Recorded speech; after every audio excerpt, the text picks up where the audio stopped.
Yo, what's up YouTube? It's your boy Handy Danny, and today I'm gonna show you how to take out the code E1F9 on the Maytag washing machine, okay? All right, let's get into it. Yeah, my washing machine stopped working on me. It stopped spinning, and I kept getting E1F9 code, and this is exactly what I've done to fix it. Right back here, I have about 16 screws that I need to remove in regards to getting this panel off right here.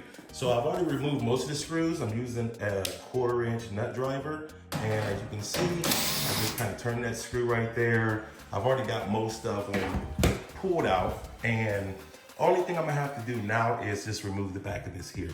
And as you can see, this screw right here, you don't have to take all the way out. You're able to just slide it over into the bigger hole and drop it on the ground. All right, done making all that noise. Now, here's the back of the wash machine, okay? In the very bottom of the wash machine here, you can see there's a boot right back in there, right? That boot right back here is where it's like a trap. I don't know if that's considered a P-trap or not. The trap is where a whole bunch of stuff that kind of gets through the wash machine as far as change, as far as different screws, all kind of different stuff was down in there when I cleaned it out. I'm not going to take it off today because, you know, I've already fixed it, and I don't want to take that boot off because it's not that easy getting back on there, okay? Only thing you probably need is maybe a pair of pliers, but you can kind of get it on there with your hand if you work hard enough as far as squeezing those two different connectors at the top and at the bottom.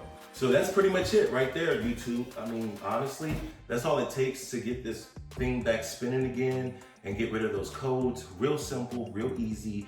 What I plan on doing here is I plan on putting together a little bit of a series. I want to do a series for like homeowners, and even if you're renting and you're responsible for the repairs in the home, you know, this is how you do it, okay? I'm gonna show you step by step on just about everything in the home that you can kind of handle yourself, because this situation right here would have possibly cost $75 for a repair guy to come out. It would have also cost another additional price in regards to him fixing the problem, and then it would have been another price for parts. So $1 million. Something easily as a $200-300 fix that I just showed you how to do there.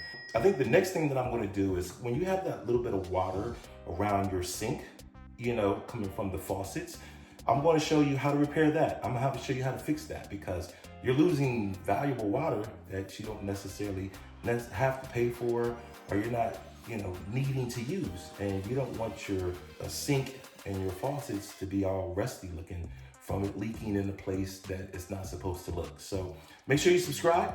Thanks for watching, and I will see you guys in the next video.